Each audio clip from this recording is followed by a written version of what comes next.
for this one. It's going to be some great action. I'm David Bray alongside Andrew Spey, calling these matches from inside the Flow Sports Studios here in Austin, Texas.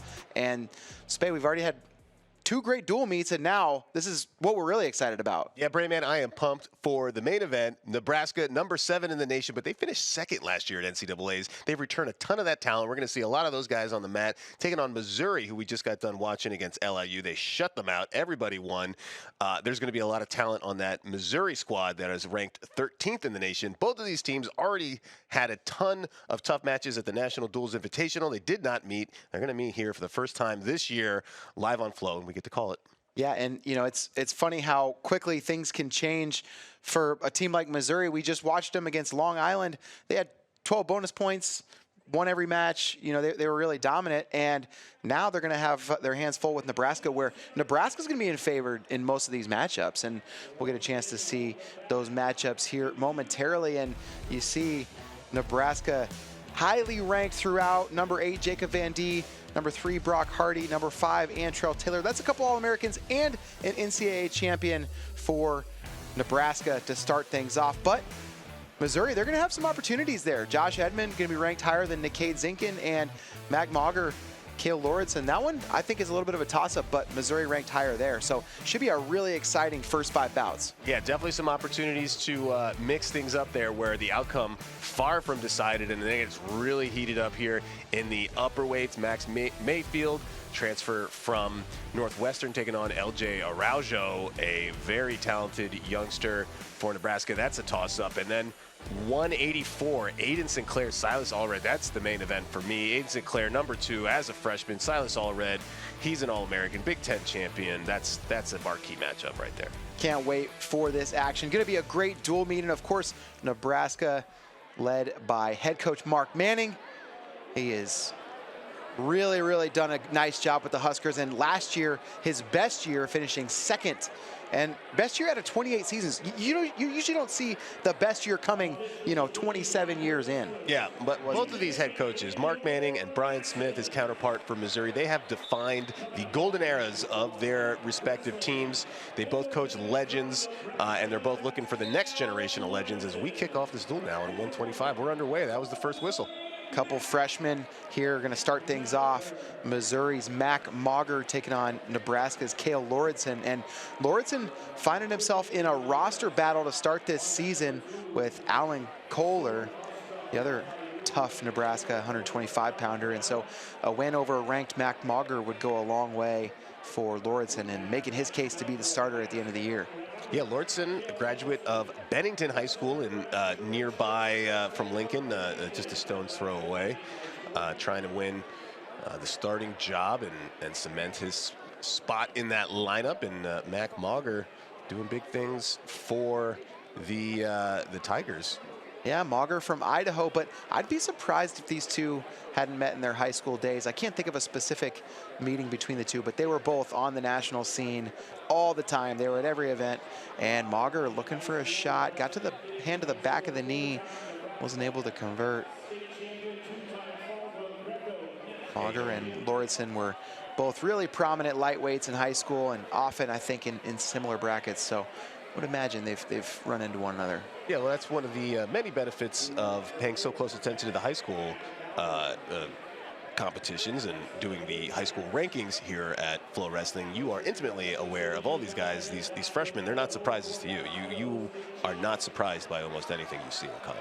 No, and one thing I'm a little bit surprised about, unrelated to these freshmen, is Missouri with a wardrobe change from Duel 1 to Duel 2. They've got, yeah, they had the grays, and now they're in the black with the gold trim. Yeah, it's cool. You know what is also appreciative of the singlets for Nebraska, is what I appreciate anyway, is that it's got their names on it. Yeah. So unless they are deliberately trying to trick you, okay, whether it's on the scoreboard or was entered correctly by the table workers or not, that's Kael Lauridsen, and we know that. That's right.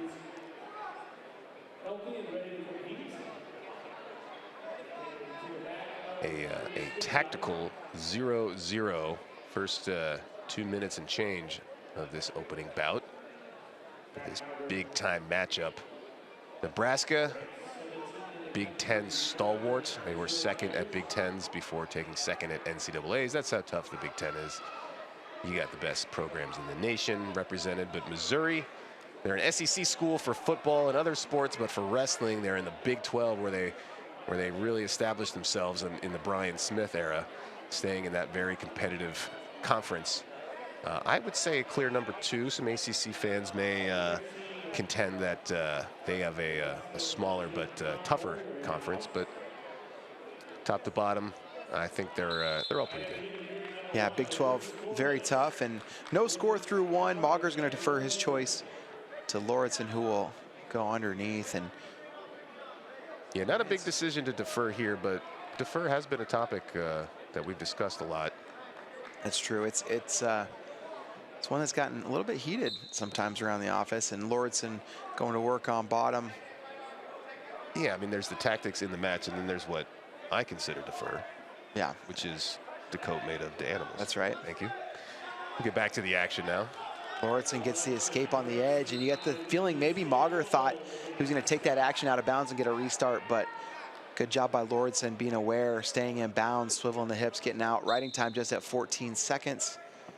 So successful bottom choice there for Lauridsen. Yeah, pivoting the hips, so critical when you're trying to escape. And that was just a good gyro, as they say. Snap there from Lauridsen, trying to create an opening and sense a little more, the crowd a little more intent here in the second set of dual meets. Yeah, these are going to be tighter bouts than we saw.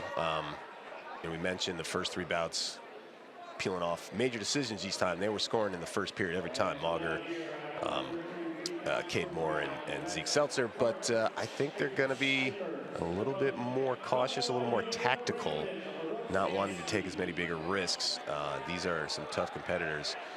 And Nebraska, likewise, I mean, they raced out and put a thumping on Brown as they were the big favorites, and they delivered. And they're going to probably wrestle a little more tactical than they did in their bout. Shot there by Mauger, but Lauridsen controlling that hand on the opposite side prevented Mauger from penetrating where he would be able to score. Mauger mentioned this in the previous duel, but nice recruit for Brian Smith, and a guy that they're really believing can contribute long term to their team and putting points on the board at NCAAs, and already with a ranking in his freshman year is impressive. And he reversed a result. We mentioned Missouri and Illinois. They wrestled at the last duel of the National Duels Invitational, and then on their schedule, they already had Missouri and Illinois. They had scheduled each other for the week after NDI. It just so happened to be that they wrestled each other at the end of that event. And Mack Mauger lost to Spencer Moore, his Illinois 125-pound counterpart, but then came back in the dual meet and beat him in sudden victory. So, you know, that's the progress that you want to see. That's a good adjustment, too, because Moore, really, I mean, he was very much in control of their meeting at National Duels. So, great adjustment there from Mauger. Lauridsen going to work on top. Trying to hold Mauger down. He's got that ankle ride going. Mauger working from a quad pod, now up to his feet. Lauridsen, good mat return. Riding time moving in his favor up to 10 seconds. Yeah, you mentioned Lauridsen in that roster battle. He had a pretty solid start to the season. Made the finals of the Navy Classic. That was 6 bouts that he picked up at that tournament. But then headed into some trouble in the duels after that, and then went 0-2 at National Duels Invitational, including at 133 pounds where he bumped up to wrestle Ronnie Ramirez of Oklahoma State. Mauger's out before riding time hits a minute, just 39 seconds. So see if these guys can settle this on their feet. They've got a minute left to go here in the third period. Yeah, riding time not a factor. Who wants it in this last minute? Otherwise, we'll go to sudden victory. First to score wins if you get it within 2 minutes. If not, then we go to tiebreakers. And then potentially we go to criteria, and there's only one criteria, so criterion, and that's riding time.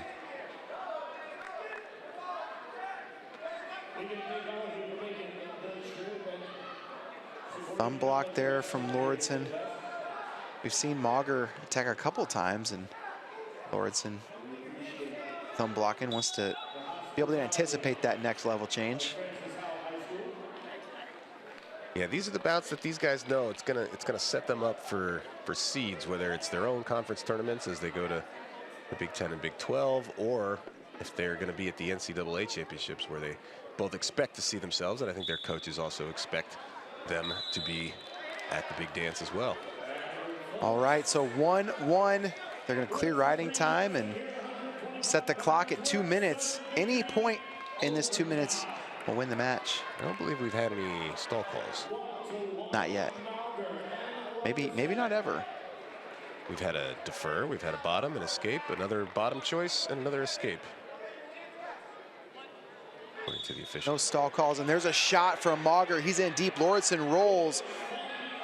Lauridsen, nice scrambling here. And now Lauridsen in on the leg, and Mauger trying to defend. Lock through the crotch, actually loses the lock. Lauridsen trying to hook that bottom leg. And now Mauger does lock between the legs.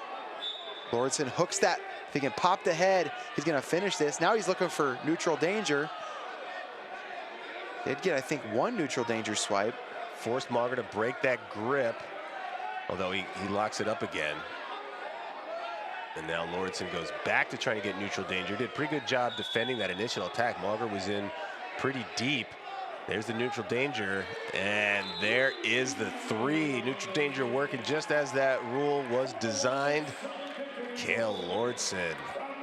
That's a really big win here for the Huskers. It's going to put 3 on the board for them. And Missouri, I think, was really hoping for that one at 125 pounds. It's not going to get any easier, but Kael Lauridsen had other ideas. He's pumped. Absolutely. I mean, he needed that for himself. He wanted to get that dub. He's fighting for a roster spot. He's fighting for his record. He's coming off several losses in a row. You got a tough guy like Mauger, and to win in sudden victory, that is a satisfying dub. Yeah, really nice work there. Good adjustment. Neutral danger threatened threatened Mauger and made him let go. And now here we are at 133 pounds. Jacob Van D, the All-American, in on a shot. He's wrestling against Cade Moore. It's a ranked versus ranked matchup. Van D trying to elevate that single leg. Moore has a shin whizzer locked up. He's dangerous from a lot of positions. Saw him put Lucas Bird on his back.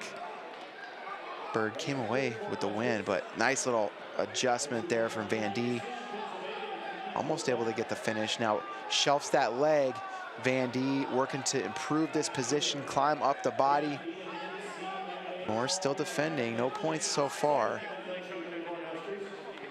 And this is a match going into the end of last year that you might have thought would be pretty comparable on paper.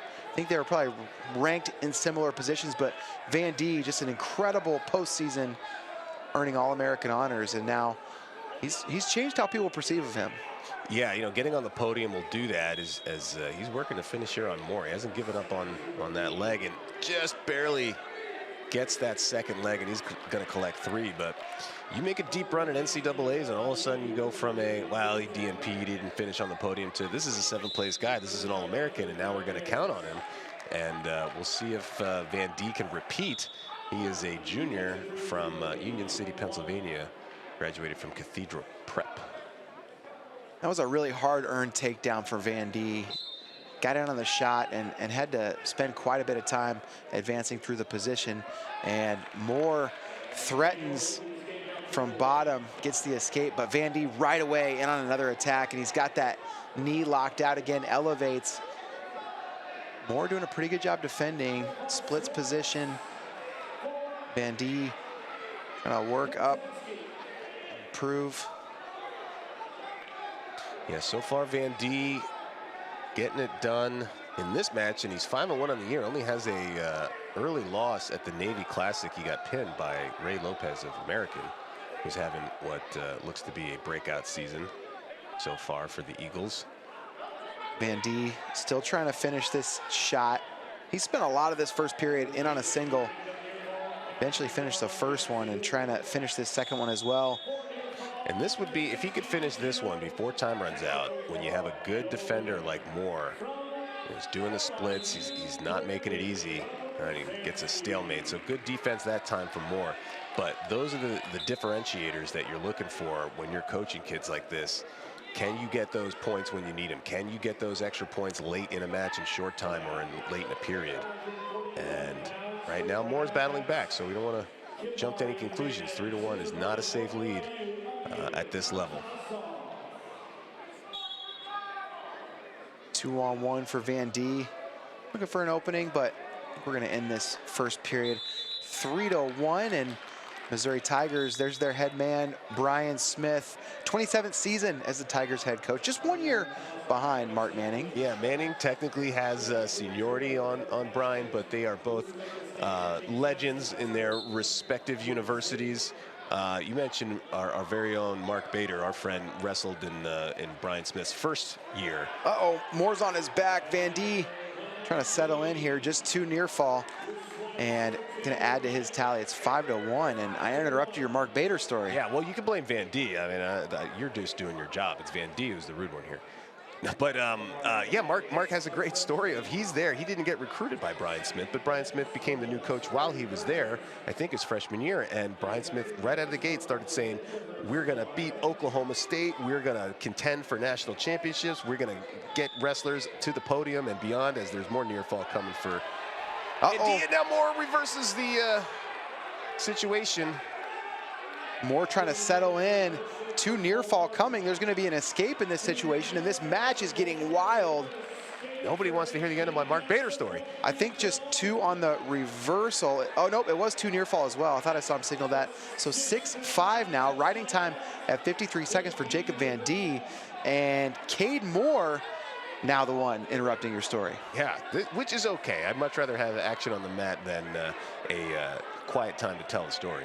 Let's see if Van D does anything else here. Well, anyway, the punchline of the whole thing was Mark Bader sitting there, and he didn't get recruited by that kind of Missouri team that we know them of. They got recruited by a different Missouri team, and no disrespect to anybody that came before the Brian Smith era, but he just remembers thinking Brian Smith saying all these goals that they have, and he said, we're not going to beat these teams. He did not have any faith. He was like, what, with this team? But he ended up being a 4-time starter for Brian, and you know, the results speak for themselves. 70 of the 90 All-Americans in program history came while Brian Smith was at the helm. So yeah, great stuff at Columbia. He's done a great job. And right now, though, we got ourselves a battle. After 2 periods, Jacob Van D leads 6-5, and we've mentioned how dangerous Cade Moore can be, and you saw it there from bottom with a headlock for 4 points, and now Van D's going to have his choice, and he's trying to decide what to do. Yeah, this is the first time either of these guys have met in a collegiate match. They're both juniors, redshirt juniors. I don't know if we got blood time or what the holdup is here. The assistant coach is there. Kendrick Maple to the left of your screen. I'm not, oh, it looks like a trainer is maybe figuring out some blood. Coach Dr. Brian Snyder talking to Van D, patting him on the back there. Tervel Delagnev, who just got a Olympic bronze medal not too long ago because they found out there were some cheaters in his bracket. That's right. Don Bradley, another heavyweight coach, but this time for the Tigers.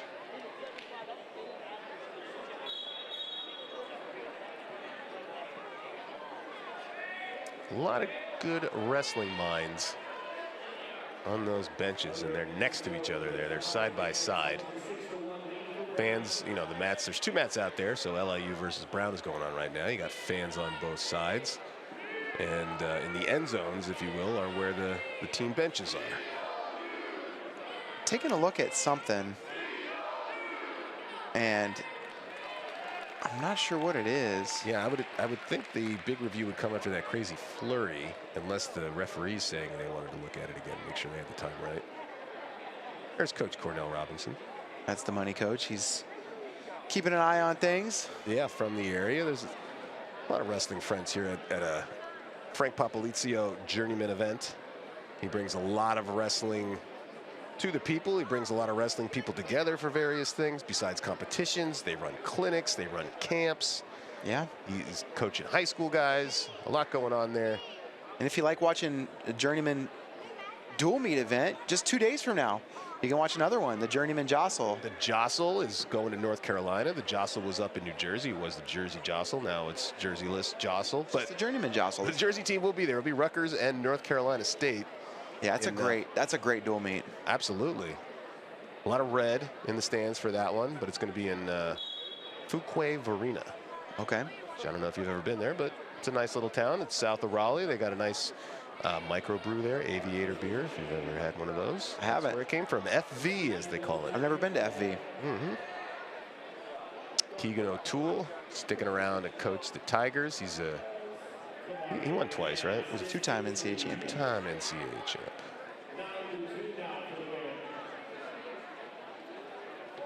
These guys are ready to get action back underway, and sounds like they're talking about the near fall and how many points they could be looking at. Either Van D or Cade Moore should have been awarded there, but it does seem like quite a bit of time has passed since that action. So reviewing it now is a little odd. Yeah, Keegan O'Toole in the same stratosphere as other Missouri legends. Ben Askren, two-time Hodge winner. Jaden Cox, three-time NCAA champ. Then you got Keegan O'Toole, went 108-5, five-time NCAA placer because he got that 2021 year back, and he went third, first, third, second. Pretty wild. Impressive for sure. And now we're gonna look to get a clean start. Van D on bottom. Van D reaching back. Moore sneaks a leg in, but Van D pulled it up out of position and see if he can work for a reversal, but so far Moore still on top.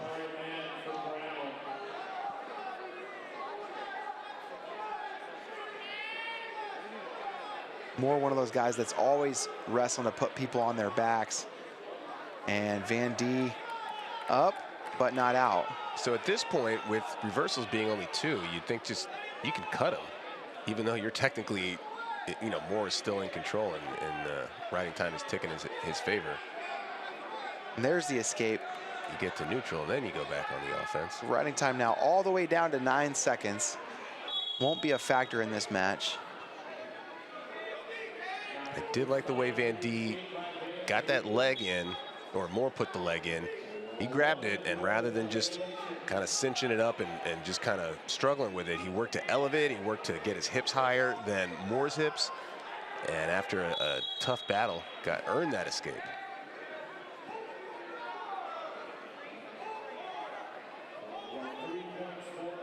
Looks like they did add some near fall points for Van D. So it's 9-5 now. Moore 4 points to make up.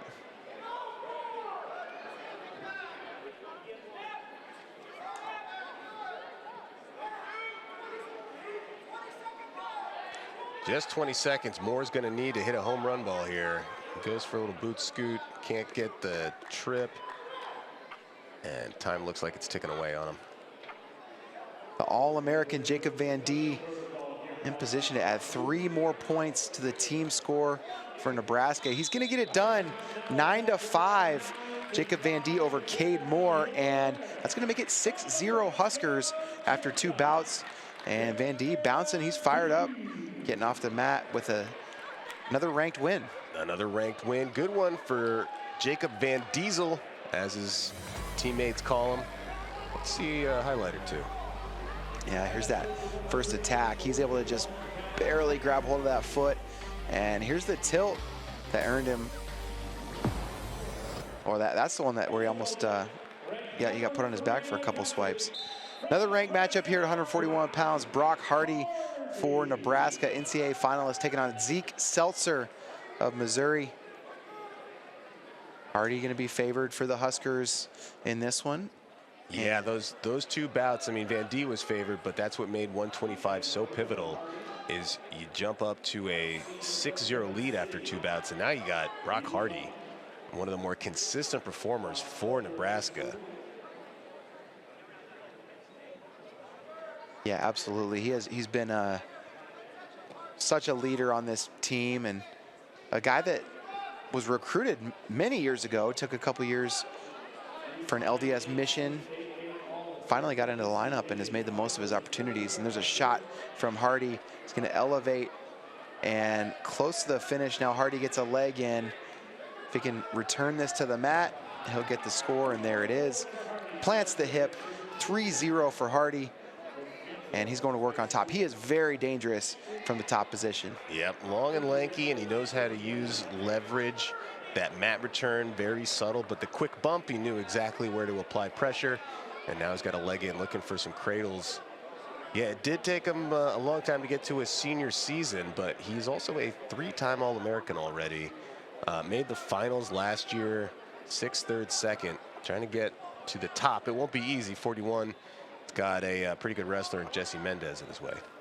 You know, and Jesse Mendez, I think Jesse Mendez has paid Brock Hardy, you know, maybe the greatest compliment of anybody else in this field. And he said he likes wrestling Brock Hardy because he'll actually wrestle. You know, he'll go out there and mix it up, and they'll get in a lot of positions. And Hardy's beating him. You know, he's got a win over Mendez. So.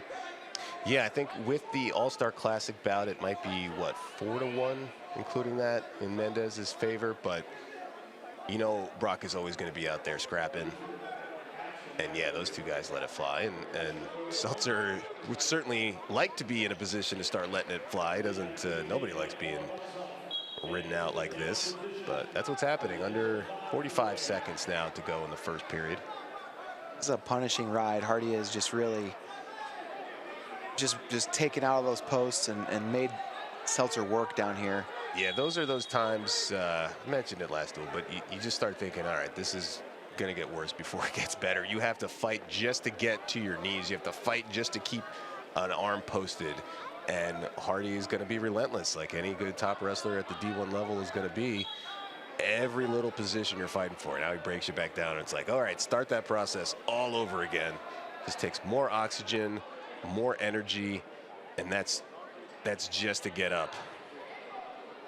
That's for just 1 point maybe. Yeah, and didn't even get that one. 2:03 of riding time, and man, Brock Hardy, what a career he's already had.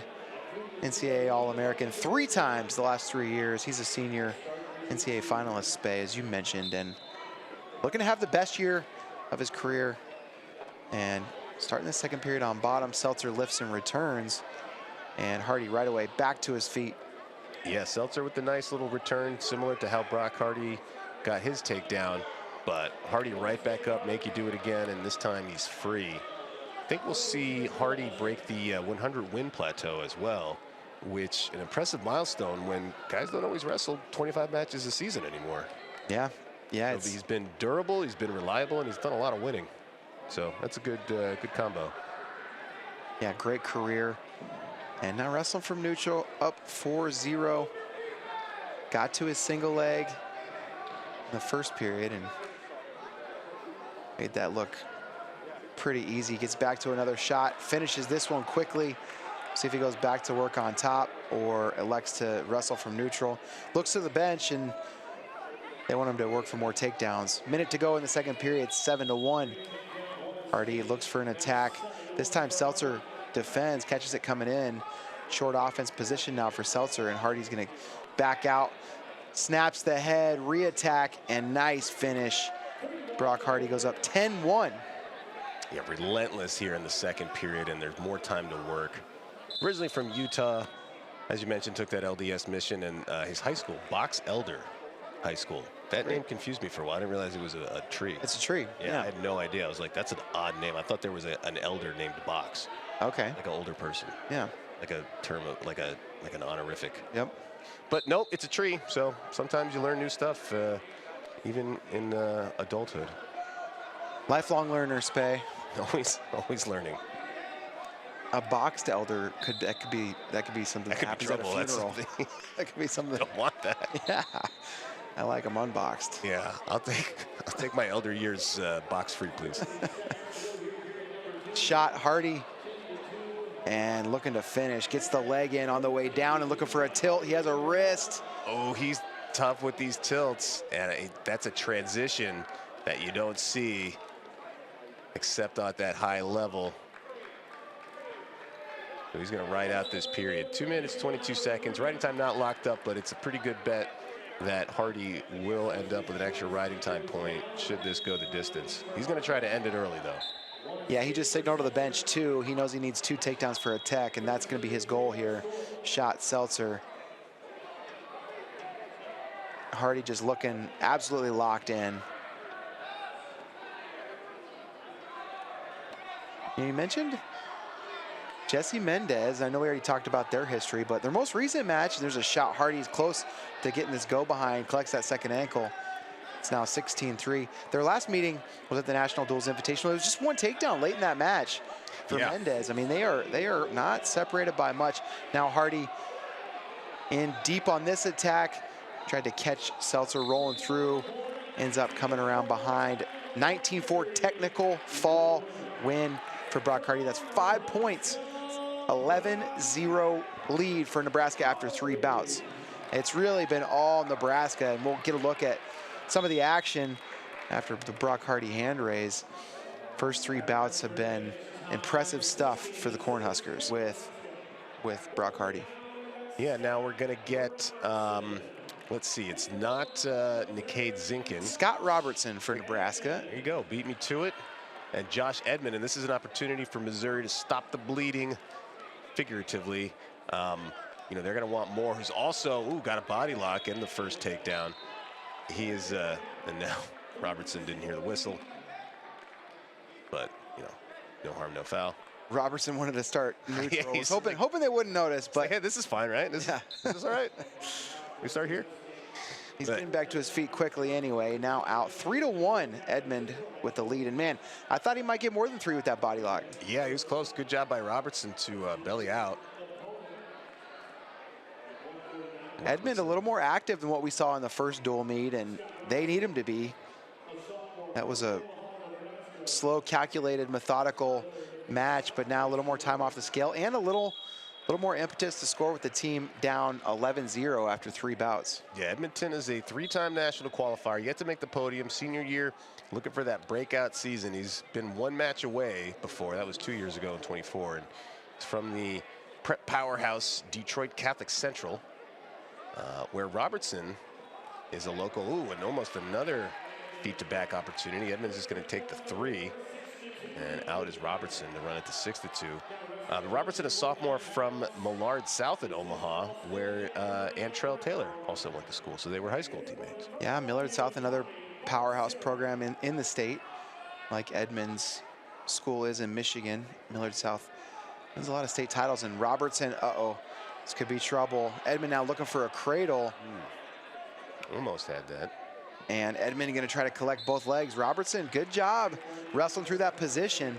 That could have been bad. Yeah, that was, I think Edmond had his hands clasped for maybe a second or 2, but Robertson didn't pause there, didn't let Edmond lock it up too tight, and may have saved himself some, definitely some match points and potentially some team points if Edmond was able to get a fall there.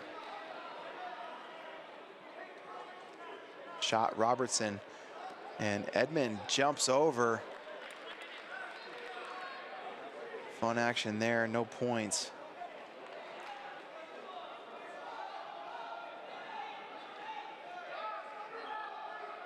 Yeah, I think Missouri is going to need this one, and then they might need some upsets along the way too. No AJ Ferrari, I think we mentioned. I think Cade Ziola got the start. He did. Ziola made his varsity debut, dual meet debut against Brown just a couple hours ago, and we'll presume he's going to get the start against Stoner. Shot for Robertson. Edmond catches it, coming in, 25 seconds to go. Edmond controlling that wrist, slowing things down a little bit. Yeah, and Ziola over a tough Brown heavyweight, Semenenko, teched him 20-5. So no word on what happened with Ferrari, but didn't look like he made the trip. And now it's an opportunity for the young Cade Ziola. Of another good test. Jarrett Stoner, ranked opponent. Indeed. 6-2 after the first period. And it was all Edmond, but Robertson hanging in the fight, picking up his pace quite a bit towards the end of that period, and we'll see if he's able to sustain that. Robertson fights his way out. He's been underneath Edmond 3 times, but has only given up 10 seconds of riding time.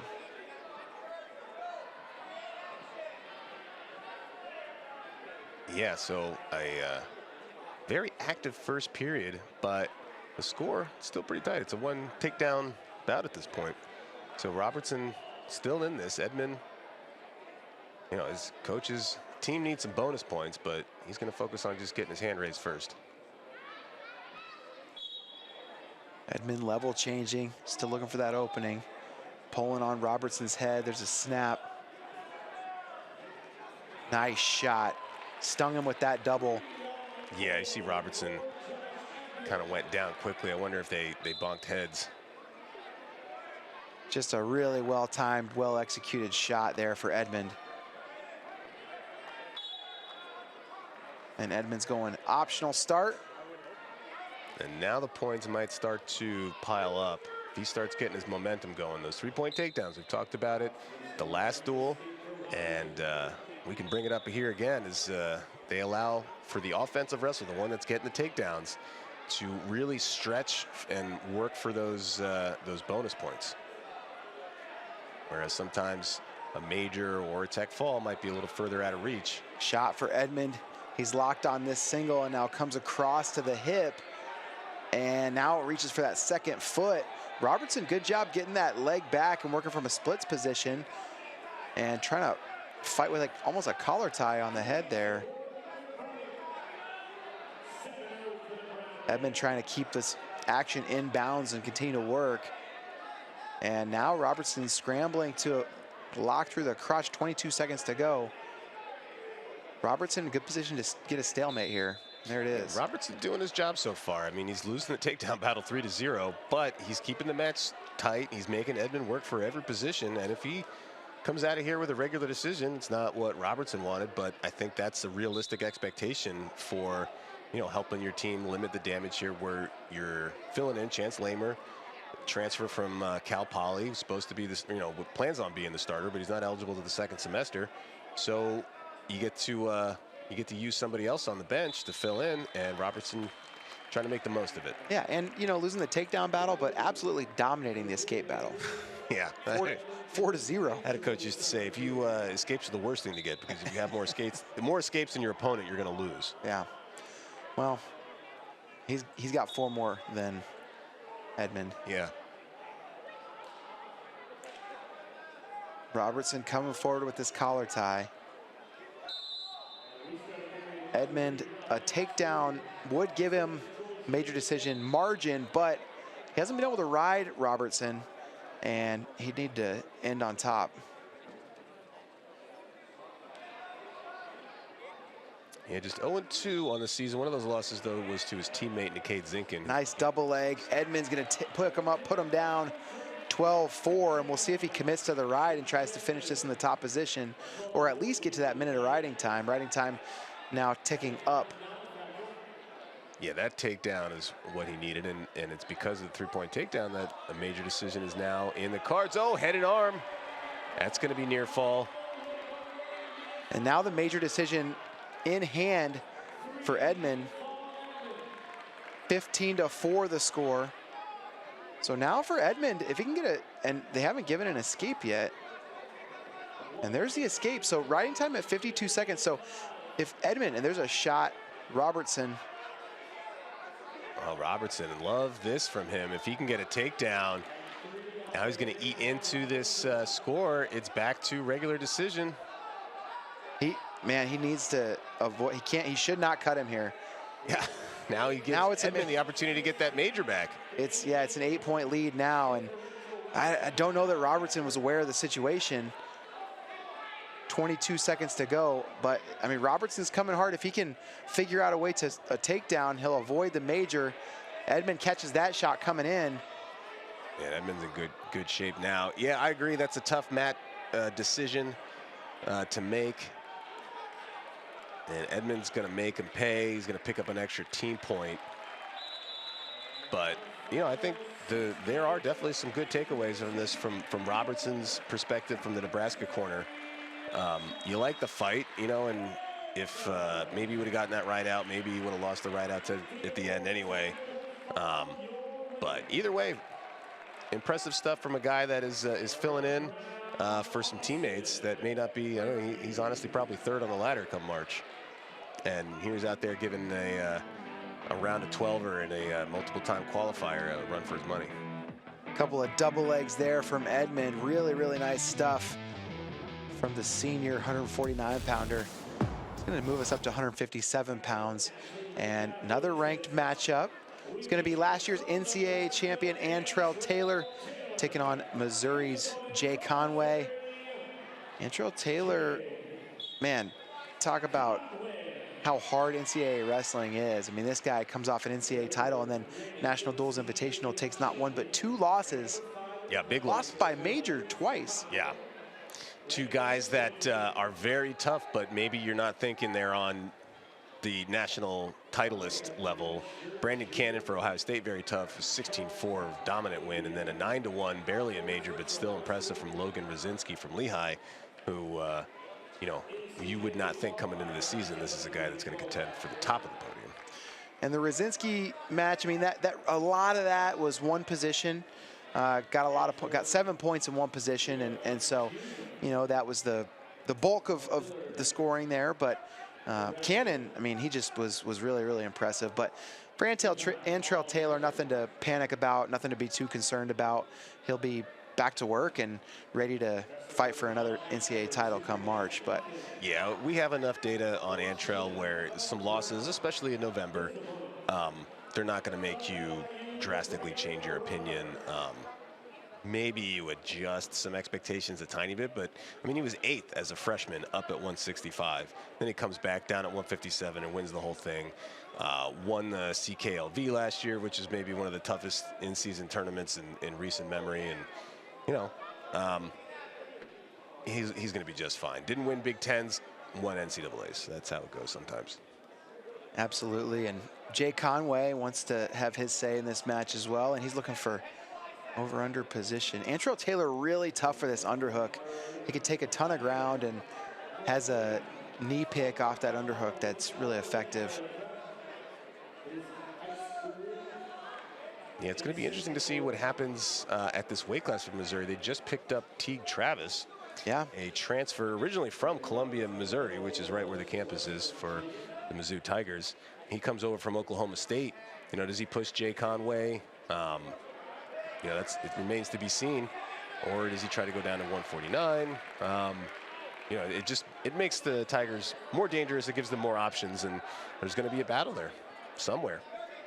Great shot there from Antrell Taylor, but Conway, good defense, was ready for the big double leg from Antrell.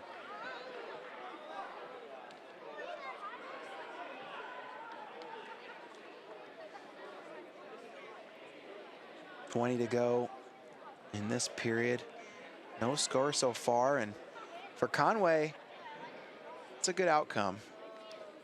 Yeah, Conway is he's a redshirt junior, qualified for the NCAAs last year, but was 17-17, so he's trying to find that breakout season, trying to find success here at the D1 level. He's got his hands full with Antrell Taylor, NCAA champion a year ago, and a two-time All-American, as you mentioned, Spay, going into his junior season. He's really built a nice career for himself. And we mentioned from Omaha, Millard South, like Scott Robertson is his classmate in high school, and now college classmate and teammate here for the Huskers. And Omaha, 45 minutes, an hour away from Lincoln? I mean, they're practically neighbors. So Nebraska, they recruit nationally. I mean, some of the legends that have come through there from all over the country. But they also like to lock down the good Nebraska talent as well. Yeah, and I mean, great at developing too. Oh, nice little pancake action there from Taylor. Gets the takedown, and now right into a tight waist. He's got the wrist. He's got Conway all the way flattened out.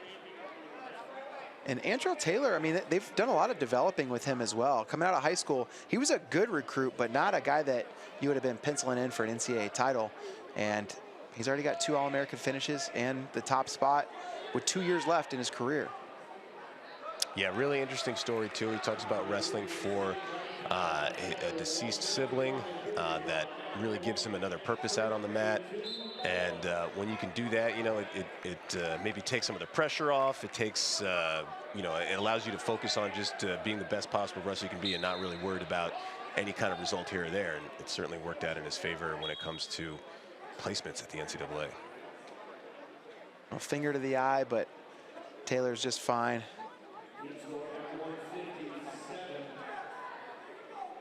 And that takedown just demonstrates just how dangerous Antrell Taylor is. He can take advantage of any small positional opening. Also shows, you know, Conway kind of in the role that Scott Robertson was in last match. He's got the favorite on his hands, and he's trailing. But, I mean, now we're just talking about a 1-point match, potentially going into the third. Short time left here in this second period.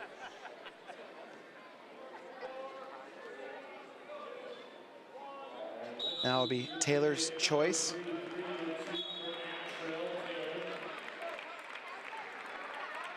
He wants the bottom position, going to try to pick up either an escape or a reversal. And then potentially open things up. Conway will have his say, of course.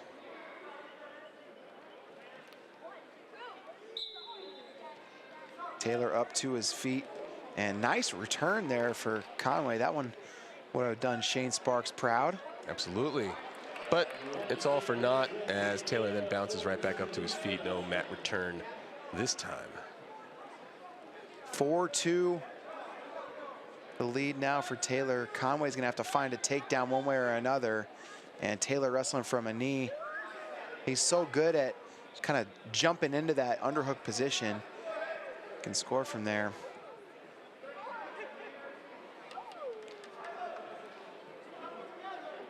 Yeah, this is going to set Nebraska up very nicely again for the rest of this bout, assuming it stays in Taylor's favor here. Yeah, it's going to be a really tough hill to climb for Missouri in the dual meet. Start to really just, you know, think about individual matches, but we've seen crazier things. Yeah, I think 165 is going to be a must-win for Nebraska. That's Araujo for Nebraska. Oh, a must-win for Missouri, and Max Mayfield for Missouri. That's 13 versus 14. Because then they're without the services of Cam Steed, and Nebraska has Chris Minto up at 174. There's a shot for Conway on the edge of the mat. That earns a stall call, first stall call of the match against Antrell Taylor. There is some help coming in the upper weights. Aeoden Sinclair at 184 would be the favorite. Evan Bates, he'll have an opportunity against a higher ranked Camden McDanel. And then no AJ Ferrari means it could come down to Cade Ziola, the true freshman, and Jared Stoner, the 23rd ranked heavyweight from Missouri. But now we got 30 seconds left in this one. Conway been pressuring, been looking for an opening in this third period, picking up his fakes, his level changes. 20 seconds left to go. Taylor staying in good position. Conway, one takedown would give him the win. Just not finding an opening though here with 10 seconds to go. Antrell Taylor back to that underhook where he's so solid. It's a reliable position for him. Conway clears the tie, but that's about all he can do. 4-2. One takedown was enough for Antrell Taylor. He kind of shakes his head. I think he wanted a little more out of himself, but got the win, puts 3 more points on the board for the Huskers, and it's been all Nebraska so far in this dual meet. 5 wins in 6 matches. yeah, the impressive savvy wrestling from Taylor, shutting things down. But you know, credit to Conway for keeping it to a decision and against the returning national champion. Obviously, Taylor and the Nebraska coaches probably thought they could get a little more out of that, but you know, we're halfway through. Nebraska's won all but one of the bouts, and we'll see how things go here. This is, like I said, must win for Missouri. LJ Araujo for Nebraska. Max Mayfield for Mizzou. Mayfield looked really sharp in the opening duel against Long Island, but a little tougher test here with a ranked opponent, LJ Araujo. Yeah, this could be interesting. I misspoke earlier, Spay, when I said they've won 5 out of 6 matches. This is only the sixth. Now, this is the 6th match. This is the 6th. I wasn't going to say anything. You know, I just, you know, it happens sometimes. Oh, yeah. You know, when you're in the biz as long as we. That's right. Sometimes a slip of the tongue. Mayfield was really showing off his offense in that duel earlier tonight. He's quick to the leg. He's got good finishes, but Araujo, one of the trickier 165-pounders in the country. He does some really funky things. Almost has a jiu-jitsu feel to him. Actually, he represents Brazil internationally, even though he graduated from high school in North Dakota. Yeah, your classic Brazil to Bismarck pipeline. They love a good pipeline in North Dakota. They're always building pipelines. Araujo was a Super 32 champion in high school and a little bit of a surprise champ, but since that time he's been on multiple age-level world teams for Brazil. Mayfield, he's from Lincoln, Nebraska. Went to Lincoln East, and that is, of course, where you can find the Nebraska Cornhuskers campus. But he decided to go from Northwestern, you know, southwest a little bit rather than all the way out west to hometown. Yeah, get a Northwestern degree, get a little more eligibility left, and there's a shot from Mayfield.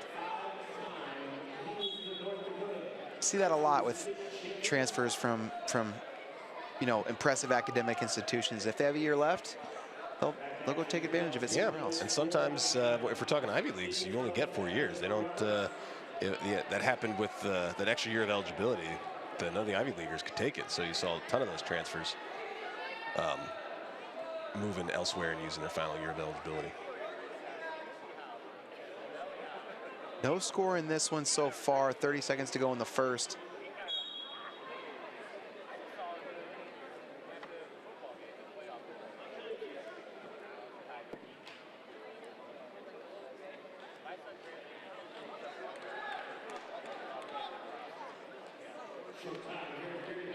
Mayfield seems like he's looking for an opening.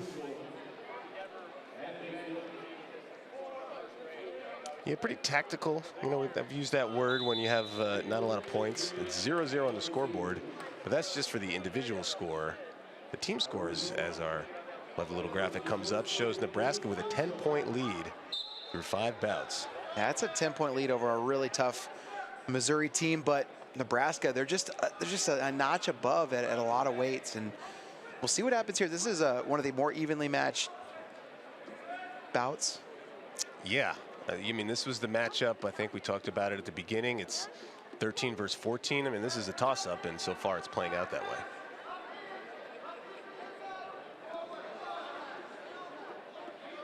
I didn't see whose choice it was. Love to know who selected neutral. I think I can tell you that. It was defer by Araujo, and then Mayfield took neutral. Okay. Yeah. So Mayfield not wanting to deal with the top game of Araujo. Interesting.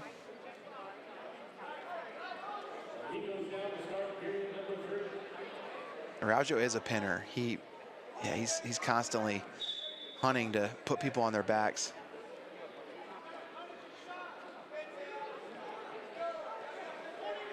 Shot Mayfield. He's in deep on this one. Araujo could scramble, locks through the crotch, and Mayfield trying to advance him into a neutral danger position. He's got that leg hooked. Araujo keeping that back past 90 degrees, and no, there's the takedown just the traditional way, stepped over both legs. They awarded the takedown. We may see a challenge. I wonder if we will. Yeah, because that could end up being the most important exchange of this match. And there's the stalemate, and we are going to see a challenge. There's the brick. You got some pretty smart coaches in that corner, so they calculated the risk and the potential outcome, and I think it's a good brick. Yeah, it didn't. I wasn't sure if he met takedown criteria. He did step over both legs, but Araujo was able to swivel his hips just, half a second later. So we'll see if they're going to say that, it had control past reaction time. I think because of how the position progressed, they may wipe these. And here's a look at it. Mayfield hooks that ankle, locks out the knee, and then covers that second leg. And right here is where they went for the takedown. I think, yeah, that's where he steps over. They went 3, and this is the problem with challenging that right there. If 3 is not awarded, you're going to start doing. I mean, he was past neutral danger at that point too. So does Mayfield wrestle a little bit different in that position? Once he gets the 3 and Araujo starts to get an advantage there, he just goes, all right, I'll drop to a leg, I'll do whatever. I'm going to wrestle a little bit differently.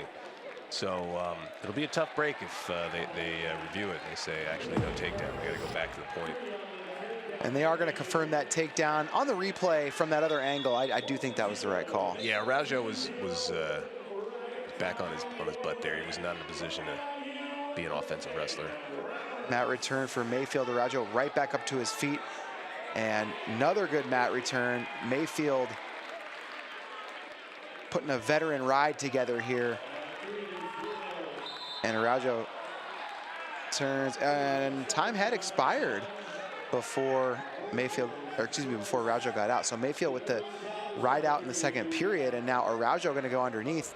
Riding time at 31 seconds, and we've seen Mayfield put on a pretty tough ride so far. Araujo to his feet. Mayfield going to look to lift. Watch for Araujo to turn and face. He is constantly looking back, hunting for that head. Yeah, he wants a lat whip. He'll want a headlock from wherever.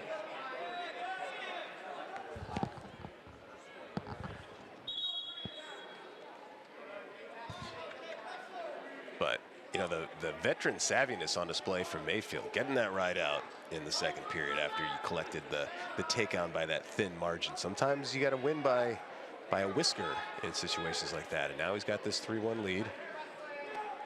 And he'll be able to dictate the course of action here. He's in the driver's seat, so to speak. Araujo pressing more than he has throughout the match. It's really Mayfield doing a lot of the forward motion early in the match, but now Araujo has to look for an opening, get to one of his attacks with a minute to go. Press with Mayfield in both bouts tonight.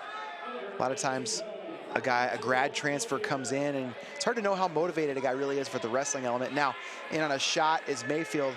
Mayfield, the one to continue to attack, and Araujo now where he can be dangerous, locked in the crotch, and he's got that head trapped. He's going to try to look to put Mayfield into some trouble and get the takedown. Yeah, when you're trying to run out the clock, sometimes it makes sense to shoot. That'll chew up some clock in this scramble, but Araujo's a dangerous guy to do that to because he can sit the corner. He's got those lanky limbs. And man, Araujo in decent position to come around and maybe catch Mayfield on his back. Neutral danger, just one swipe. There's the takedown. Araujo takes a 4-3 lead with 13 seconds to go, and now Mayfield's got to get out. Yeah, unconventional finish there. It was all scrambly, all Araujo. Didn't panic. And with what, 15 seconds? He gets the takedown. And now Mayfield shot. He's got 9 seconds to escape and force overtime. And remember, Mayfield chose neutral in the second period. Didn't want to go under Araujo. And now we'll see if there was a good reason why. And Mayfield, oh, there's a locked hands call. I'm surprised they're not calling locked hands there. A challenge if there isn't. Yeah, Keegan O'Toole had the brick, and Brian Smith, you could hear him say, all right, throw it. Yeah. You got to throw it. Yeah, the hands were definitely locked. Occasionally, you'll see them say, all right, the opponent forced the hands together, but this looked like pretty well a locked hands call that you could see. Yeah, we got a good replay already. And Mayfield's down, and yeah, I'll see. We'll see what they say there. I could see them saying reaction time because it was Mayfield's up off his knees, feels the hands get locked, and he goes right down to a knee. And then did he try to keep those hands together? It almost looked like he tried to get away with one by forcing Araujo to keep those hands locked for an extra second to get the call. We'll see what the refs think, and they're taking a good look at it now. They should have a good view with the replay. They should be able to figure this out fairly quickly. It's an important one because, you know, this is the match on the line, and you know, if this doesn't go Missouri's way and Nebraska gets the dub, they got a big hole. They're going to need pins to get out of it. Here's from the back. This is different. That's the second. Yeah, that's after the. And that's where Mayfield's asking for the brick. Yeah. Yeah, they're taking their time. So it's, I mean, the longer they look at it, more often, you know, that increases the likelihood that something could be changed. Yeah. And now if there is locked hands, do they go back to the time of the locked hands? Or do they say, you get the point, and we would have let that action continue anyway? I think they probably would go back to the point of the locked hands because they would have stopped it and given a, well, no, they do give continuation. So he's up, he's down. See, he was peeling hands. Yeah. And was like, oh, I'm on a knee and I'm peeling hands, but you want to lock him, so let's see if we get the call here. They're saying no locked hands, and so, yeah, they're saying that Mayfield was forcing them together, Araujo trying to get them apart, and that's a good win for Araujo, and one where, you know, Mayfield really controlled much of that. He dictated the match. LJ Araujo never gave up, got the win, 3 more points for the Huskers, and really, probably more importantly for the Huskers, you've got another guy that's looking like an All-American contender. Yeah, Araujo taking out a Max Mayfield, 2-time round of 16 guy, 3-time NCAA qualifier, and that's a young guy doing it for your team. So that's what Mark Manning and the rest of the staff like to see. And Nebraska going to be favored yet again at 174 pounds. All-American Christopher Minto taking on Danny Heiser. So back up to All-American Cam Steed, but Heiser's looked really solid so far this season in his true freshman year, but this will be a big test with Christopher Minto. Yeah, Minto went from looking big at 165, body lock, feet to back, to looking big at 174. And man, Heiser is not out of the woods yet. Now finally does get out off his back. It's going to be 7-0 lead just like that. Minto hit that takedown about 15 seconds in and took him to his back. You know, that's a way to get on the path to a tech fall when you're taking on an unranked guy who's moving up to fill in for, you know, an injured teammate, and you're an All-American. You're back in this lineup. You're you know, the Tigers smell blood in the air. That's what they did against the Sharks, who often smell blood in the water. But now the Cornhuskers, they smell corn on the thresher, or what's the? Yeah, they probably do. Yeah. Gotta go harvest these points. Minto looking for more back points. Gotta be careful he doesn't do a full Nelson. And he's got the turn the way he wants it. He's gonna get just 3, but a 10-0 lead for Minto. And wow. And the trip there was just kind of like, man, I'll make you fall, do a backward somersault. Not that it'll do me any good here in this match, but. 10-1. Great story, Christopher Minto. Came to Nebraska from Florida. Not a big recruit. And man, he has proven the Huskers right as recruiters. He gets another takedown, 13-1. Have to advance up. Yeah, mention how this Nebraska squad recruits all over. They get guys from PA, Brian Snyder from the Lehigh Valley, head assistant coach. You get guys from Florida, which is fertile but kind of untapped recruiting territory for a lot of guys, and everywhere in between. Cade Zinkin, who has been in the lineup at 149. He's from California, so yeah, you got all ends covered. They've got Chance Lamer from Oregon, AJ Ferrari's from Texas, all over the place. Yeah, and then they got their local guys too. Shot there from Heiser and Minto. Great little re-attack. Another takedown, 16-2. He's a transition to a leg waist there. Yeah, he's a point away from a tech and just cuts him loose. Minto, 42 seconds left in the first period. He would love to end this thing quickly. Heiser shooting, but it's going to be tough. Yeah, Minto doesn't even re-attack on that one. Just pulls him back up the collar ties. 30 seconds, and that the ankle pick has been there for him. Heiser collects some ankles of his own, so they're in a far ankle scramble. Heiser can scramble.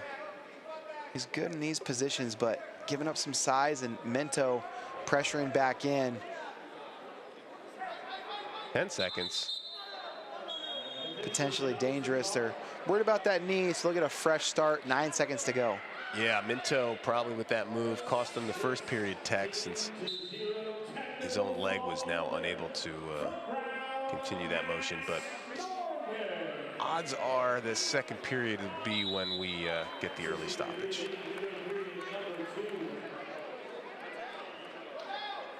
Heiser's going to go bottom, which will likely give him another point to play with here. But still, Minto will have a 12-point lead, so one takedown would be enough for the tech.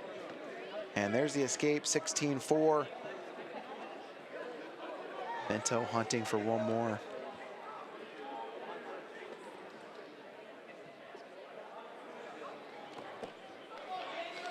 Shot Minto, and now working from that short offense. There's the takedown, and the tech, 19-4. 3 minutes and 21 seconds was all it took for Christopher Minto to lock that one up. Really impressed with that work. Not much you can do if you're in Heiser's situation. You just got to tip your cap to Chris Minto. He's an All-American for a reason, as a returning redshirt sophomore. Check out some highlights from this. There were a good amount of them for Minto. Yeah, plenty to get excited. Second last year in the NCAA championships and at Big Tens. They've had 13 champs, 144 All-Americans, and here's one of them, Silas Allred at 184 pounds. He's taking on Aeoden Sinclair, and Allred's the All-American. Sinclair the favorite in this matchup. He's ranked second in the country, but don't sleep on Allred. He's an All-American. He's a Big Ten champion, and this should be a fun one. That's right. This is the one we had circled. This is what Missouri needs, even if the duel is more or less out of reach at this point. You want your standard bearer. You want your young, very highly touted blue chip recruit coming off a great redshirt season, coming off a great freestyle season where he advanced at the Olympic trials in 2024. Now we finally get to see him in a full varsity season. He's the guy that you want to rally behind. Yeah, National Duels Invitational. He had a barn burner with Angelo Ferrari, lost that one, but then followed it up with a really impressive win over Max McAnally, who was a lot of people's preseason pick to win the NCAA championships at 184. We're really fortunate to have a bunch of awesome young 184-pounders in Sinclair. Who knows? He could be the best one of them. We'll find out in March. Yeah, absolutely. 184 is just a fun weight class. So, yeah, All-Americans all over the place. I was trying to run some numbers real quick of how many of the 144 All-Americans for the Cornhuskers came under the Mark Manning era, and I got around 84. So that's great. That's a great number. Yeah, over half. And that is a program that's been around for a very long time, wrestling very strong in that part of the country. It helps to rack up 8 of them in 1 year, like they did like they did a season ago. That was a crazy tournament, and Nebraska's had some tough ones. Nice shot, Sinclair. He's in deep. Allred looking for a cradle, and Sinclair gets the hips back, stays in on the leg, and he's looking to advance and finish. Allred still locked around the chest, though. Sinclair with the head out, taking away a lot of the bite on that chest wrap. Yeah, good scramble here. Nobody conceding anything, and I think we'll get a stalemate unless somebody breaks through in this position here. Sinclair trying to continue to advance. Allred making that leg really heavy. Sinclair wants to elevate. Now steps over the leg. And Sinclair, Allred just blocking that elbow, not allowing Sinclair to double off. This is a good letting him wrestle. Yeah. This is a long period where not a lot of advancement. I mean, you could see Aeoden is close. He's got Allred in some trouble, but saved by the bell. And one thing I like about Allred is it's like, hey, what color are those singlets? Yeah, it's all red. They're all red. Aeoden Sinclair, 3-time Wisconsin state champion. He's made an age-level world team as well. Really tough freshman for the Tigers. And also helping bolster the ranks of the redheaded NCAA wrestlers out there, which I know you're keeping track of, Bray. He's the best one we got at 184. That's no doubt. Yeah. Although, I mean, Ferrari's got a little red in there, maybe. I don't know. I think he eyes it too. Sinclair, there's no doubt. Yeah, Sinclair that's all him there. In the previous dual meet spay, nice return there for Sinclair. And Sinclair trying to capture that wrist. In the previous dual meet spay, you mentioned Sinclair, a big 184-pounder. So is Silas Allred. His Big Ten title came up at 197. Oh, nice hip toss. Sinclair's got him in trouble. No swipes, but man, he was close to him.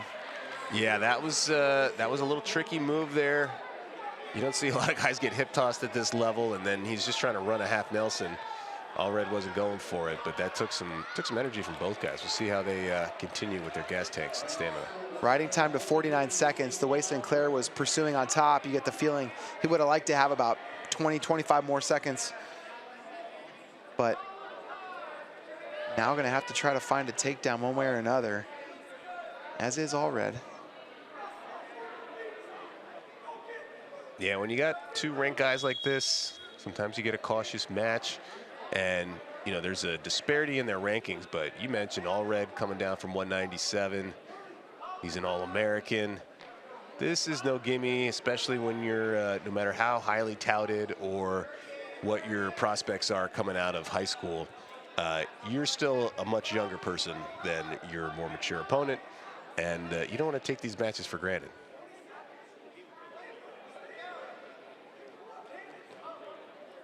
Shot Allred.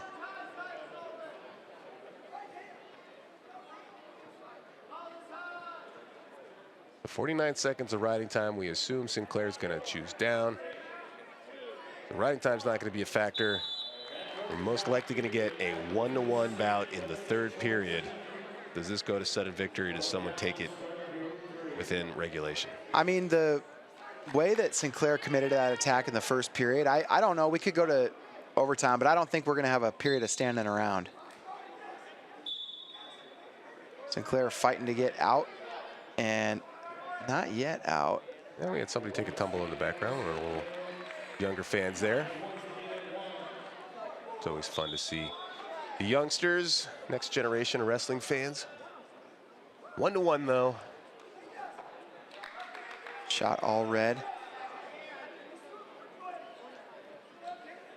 Sinclair known for his arm drags, but haven't seen him hit one yet tonight in either match.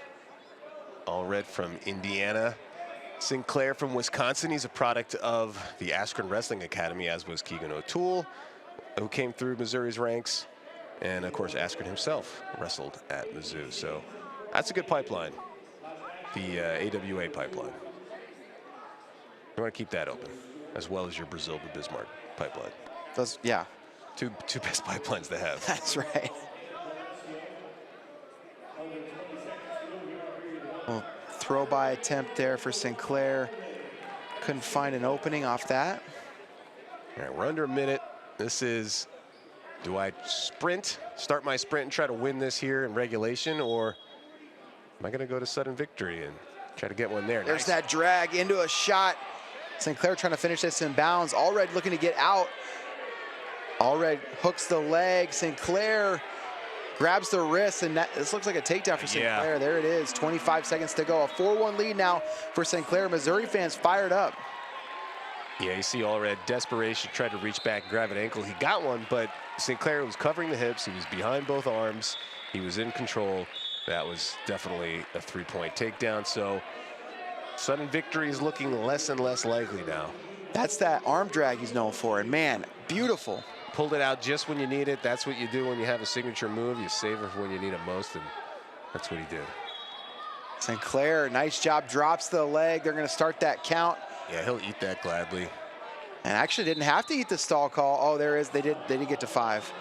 Looked like he might have gotten up just in time. Yeah, you could do it again, give him a point. I mean, it's not fun wrestling, but you want to win this match first and foremost. 4 seconds left, so even if he drops down, Allred, man, great job by Sinclair following.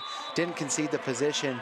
4-1 in the last minute of that match was just an impressive performance by the freshman. Aeoden Sinclair puts 3 more on the board for the Tigers, and more importantly, he's still continuing to look like a real national title threat at 184 pounds. Yeah, that was good stuff by Sinclair. You know, he won't be satisfied until he, beats everybody by a pin, but you got to win these types of matches. We look at some highlights. That's where Allred tried to reach down, grab the ankle. Sinclair secured that wrist and put all his weight forward, got the 3. And that's going to take us up to 197 pounds. And this is another great matchup that I'm excited about. Evan Bates and Camden McDanel. McDanel, the All-American last year, but Bates, super tough. Yeah, and I think the regular decision means that even 2 pins are going to put this duel out of reach for the Tigers. Unless we see some maybe unsportsmanlike conduct or some headgear start getting tossed. This one's going to be a Cornhusker dub, but this bout is another one that we circled because these are 2 ranked guys. 15 in the nation is Evan Bates, the transfer from Northwestern, taking on Camden McDanel, a 10th ranked wrestler. So these 2 met last year at Big Tens, and it was McDanel with the 5-2 victory in that one. So Bates looking to even the score. And McDanel really came into his own in the postseason, both at Big Tens and NCAAs. Big Tens, he really started to look like he just might be an All-American contender, and then sure enough, he was 2 weeks later. Yeah, I mean, that was just everything going right for the Big Red at NCAAs. We were watching along in a watch party. We were, out at the Purple Bee. Yeah, shout out to the Purple Bee. Nicky was helping to produce this show. Was producing that one too. So yeah, good stuff. 197 pounders.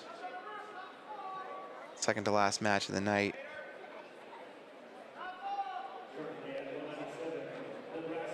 So good entertainment value for Husker fans, Tiger fans. You missed out on a couple of matches, and that was going to be the difference there. You needed those. It was always going to be an uphill battle against the team that finished second last year and returned a lot of their talent and then added some, even though one of the big ads, AJ Ferrari, is not in the building. Shot there from McDanel, little half shot. Not in the building, but their true freshman, Cade Ziola, is in the building, and that's a guy that Husker fans are really excited about too. Yeah. Cade, we got to see at Who's Number One, not this year, but the year before. Put on a good performance there. Yeah, got a great win there. Was a finalist at Ironman last year. And do you think he's going to stay at heavyweight? I do. Okay. I think he's going to get bigger. Yeah, he certainly has the frame. He's a tall gentleman.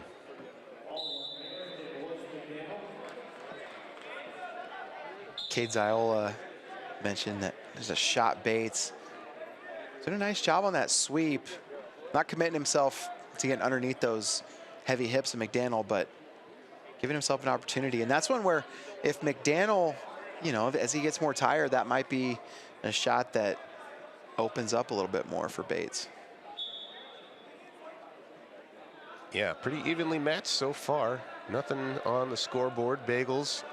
Although there's a shot with 5 seconds to finish for Bates. He's got McDanel hopping, tries to run the pike, doesn't get it, and Zilch is still on the scoreboard. But there you see the team score, 22-7. This one is beyond the reach of Missouri.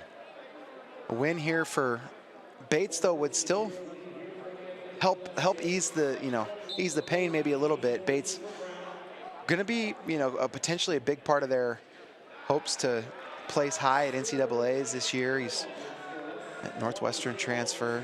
Yep. Also an Indianan. You had Allred for Nebraska from the Hoosier State, and now Bates from Indiana as well. And you know, when Missouri doesn't have Cam Steed, you know, that's a big piece of their lineup. I mean, that's a guy that they're really counting on when they were figuring out how to get their best lineup on the mat. That's All-American that is no longer there. So we might see a different Missouri team in the postseason as McDanel goes in on a shot, forces Bates to scramble. Bates with a little push off the mat. Was hoping for a stall call maybe, but just good action there from both guys. Shot, Bates picks it up, hooks the leg. He's close. Pulling on that second foot. McDanel, nice job defending so far. Bates trying to pressure back in. Not in position to really put McDanel in neutral danger just now. If he pops that head, it could be a different story. He keeps trying to elevate. And yeah, Bates close to it. McDanel tries to roll underneath. And Bates still has that bottom leg hook. Gonna get the takedown. He goes up 4-0. That's late in the period. We got 35 seconds left. To get the right out here would be huge. Bates just tying him up right there. I don't even know what that hold would be called. Just wrist control. McDanel to his feet, though. Out of bounds. They really want to see an escape here from McDanel late in this period. And if you're Bates, riding for 23 seconds is big time. 4-0 lead going into the third period would be big against the guy that beat you last year 5-2. Yeah, this ride out could be the deciding factor. A mat return, roll through, stays on them, they go out of bounds. And this is the problem when you're a big guy and you're trying to get out and you're doing these rolls, you run out of real estate very quickly. Yeah. You stand up, take a couple steps, that out of bounds is right in front of you. Bates doing a really nice job just following McDanel, staying behind and following the rolls. It's easier said than done. McDanel up to his feet again. Bates needs to return, or at least work to return. Now drops down to a leg. He may take a stall call. I don't think he'll mind. Now he comes up. And this is savviness from Bates. McDanel turned down, didn't need to do that, but 4-0 after 2 periods and 33 seconds of riding time. Nice work there for Bates, and you got to imagine McDanel going to choose bottom. Yeah. If Bates can tack on another 27 seconds of riding time, then that'll put him in position to score another point. So you're definitely happy with a 4-0 lead. I mean, the match is not over. You're going into the third, but absolutely McDanel is one escape and takedown away. So obviously not out of it yet. It's going to be tough for Bates to keep him down and keep that effort going from that last ride out. And there's the escape. So 4-1, 1 minute 50 for McDanel to get a takedown. McDanel can wrestle with a super high pace. I remember his best of 3 series with Max McDanel for the U17 World Team years ago. Shot Bates. McDanel, good defense. Looking to drag his way around behind. Bates, though, defense comes back up, and I think Bates got a nosebleed to deal with. Yeah, and this is tough too when you're both guys probably think they want to keep the match going. Bates wants to wind down that clock. McDanel wants to get after it and hopefully tire Bates out. You trust yourself to be able to finish the match strong. But now we got to stop and clean up this blood. And I've mentioned it before. It's blood. You're not worried about it. I'm not worried about it at all. It happens in practices. You don't stop every practice and squeegee every drop of blood that ever hits the mat. Everybody just keeps going, and they say, no, we want to keep wrestling. So I don't believe we're making. Well, listen, I don't know what I believe. I'm not a doctor yet. I'm just saying, okay, let's get the doctors out there. Let's get the number crunchers and the mathematicians and the epidemiologists. We'll go, hey, do we need to be this scared of blood in college wrestling matches or any sports? Yeah. Especially college wrestling, because most sports, you got blood, I don't know, you take the play off, you come into the dugout, you come onto the sideline or something. Yeah. This is totally disrupting the flow of a match. Who's the team epidemiologist for Missouri? Do you know? I don't have that information offhand. I could, let's hit up Brian Smith at the end of the match. Okay. Back to action, 4-1. Bates leads McDanel. And McDanel, little time to catch his breath there. We'll see how hard he pushes the pace and looking for that takedown. Yeah, McDanel picking it up, but Bates so far is able to match, and this is where Bates wants to chew up some clock, although McDanel's going to try to roll through here, potentially put got an angle. If Bates can't keep working to improve, McDanel could get the better of it, but no, we get a stalemate. So just 55 seconds left now. You can bet this pace is going to pick up again from McDanel. He shoots in. Short offense from Bates, back up to their feet.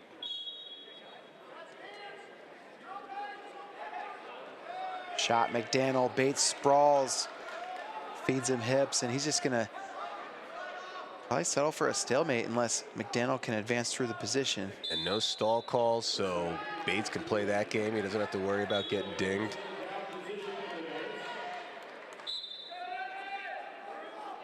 Back into collar ties. Underhook there for McDanel, moving forward. And as you said, this is big. Even if it's not going to affect the final team score, you want those moral victories. You want those wins so that you can feel proud of your team's performance in these things. You lost a couple tight ones at a couple other weights. Time to win a tight one. And you want your 197-pounder to have a win over an All-American. I mean, that really gives you confidence. Shot McDanel. Bates has to defend. Bates with that thigh pry in a circle. Evan Bates, little shrug. And you see the Missouri fans. This is a Missouri partisan crowd. They're in St. Charles, Missouri, on the eastern side of the state, and that gave them something to cheer about. So you leave them feeling good on their way home. Nice win there for Evan Bates. I mean, that is a very, very solid victory at 197, and really it was one takedown, but Bates won a lot of positions in that match, and not just that takedown that you're seeing him secure. He really was locked in and ready to go from start to finish. And we're not going to see Cade Ziola against Jared Stoner. Stoner, the ranked starter for Missouri, but instead we've got Jacobi Jackson taking the mat against Cade Ziola. Yeah, transfer from Northern Illinois, not Iowa. Ziola going to be favored in this one. And the Huskers already with a 22-10 lead in this dual meet. And Jacobi Jackson is from St. Louis, so basically a hometown match for him. Maybe that might be a reason he's getting the start. It makes sense with the dual meet no longer in question, and now Ziola with an opportunity to show what he's made of here in his true freshman year.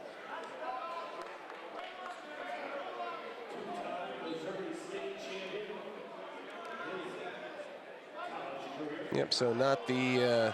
Really nice shot there from Ziola.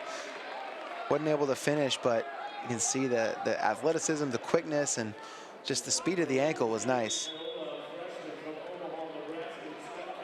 Yeah, although there comes Jackson, and he looks like he's got a size advantage. Maybe not a height advantage, but overall LB's probably more for Jackson.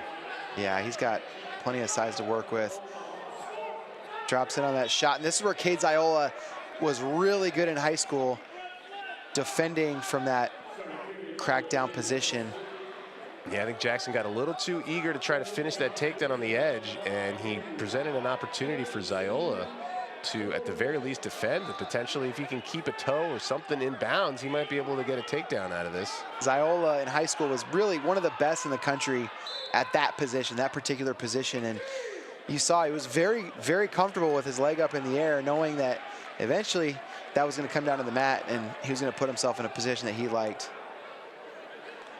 Yeah, Ziola only 3 other bouts so far, not counting his win against Brown.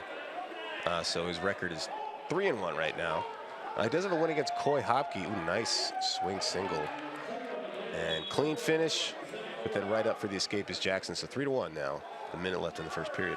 Yeah, Ziola really, playing a role in that Minnesota heavyweight roster battle, because he beat Hopke, who had beat Jim Mullen the week before, but then fell to Bennett Tabor, which kind of, jumbled things, because it seemed like the roster battle might be a little closer to set after the opening weekend when Hopke beat Mullen. But anyway. Yeah, the Bison Open in North Dakota in Fargo was probably supposed to help settle the Minnesota debate about heavyweight instead of just muddy the waters.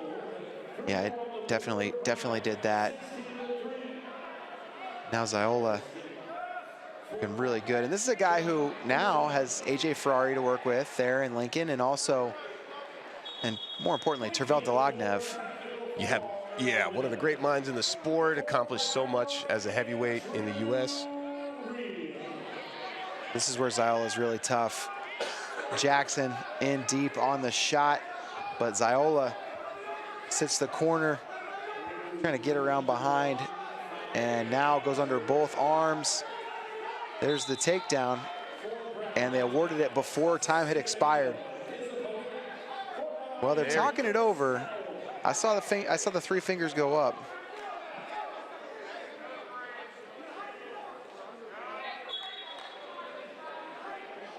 Now the refs are having a conference. Jacobi Jackson did not wrestle last year. At least I don't see anything on WrestleStat, which been utilizing a lot of for these duels. Great website, WrestleStat.com. Shouts to them. But he was in the Mack Championship as a starter for Northern Illinois in 2024. And this would make it his senior year. Redshirt in 22. 23, 24, wrestled in the postseason. No 25, but your clock starts, I think is how it works. But, you know, eligibility is a rather nebulous thing these days. Yeah, it's a fluid construct. Mm-hmm. Officials still reviewing that action to see if the takedown occurred before time had expired. You know, maybe our friend Mark Bader's ears were burning when I was trying to explain the story about Brian Smith being here, because he just texted, he said Sinclair was waiting to show you that arm drag, Bray. Well, he did. He waited for the perfect time. Yeah. Well, you know, Bader is a big MIZ fan, so he's probably watching at home. So hello to the Bader family and everybody else that's watching. Appreciate everybody tuning in. This is our last bout. We've got just 2 more periods. Kiko Tools, come on, call it. And then the ref says, all right. Yeah, he didn't like that. Now we're going to see what they decide. He's saying, yeah, he was saying don't call it, obviously. And this was an official review, so taking a look at their own call. Was confirmed, so 6-1 will be the lead for Ziola. And now Jacobi Jackson on top. Ziola hits a switch. Beautiful switch. And now he's a fan of Will Smith's entire film career. Ziola in deep on a shot, cuts across. 11-2. Wow. It went from, hey, it's a one takedown battle. This is anybody's match to, wow, Cade is turning it on. That's kind of the guy that Nebraska was recruiting, right? When he gets an opportunity against an unranked guy, a backup, they expect big things from him. I mean, I think they're expecting big things from him at the highest level. And especially, you know, in a match like this with an opportunity to pour on the points. They like seeing that. And he's going to go neutral. He's going to give Jackson a free escape to try to add to his lead. The Brown LIU bout is also in the finals. It's Brown is up 26-17, so it looks like the Bears are going to take a dub from the Sharks. And there's that position where Ziola is so good. It's the takedown. 14-3, now 14-4 with the escape. Yeah, it's not easy to hit those moves at heavyweight. I mean, you see smaller guys do those type of scrambles, but you got to pick up a lot of LBs. Another go behind, 17-4. It's going to be 17-5 in a second. Another takedown. Now that point is awarded. Leo's got 30 seconds. Oh, man, jumps over it for the tech. Cade Ziola, 20-5. 2 techs on the night for the true freshman. Yeah, impressive work. None of those, neither of those matches were against slouches. And Ziola, impressive. And that's also 5 more points on the board for the Huskers.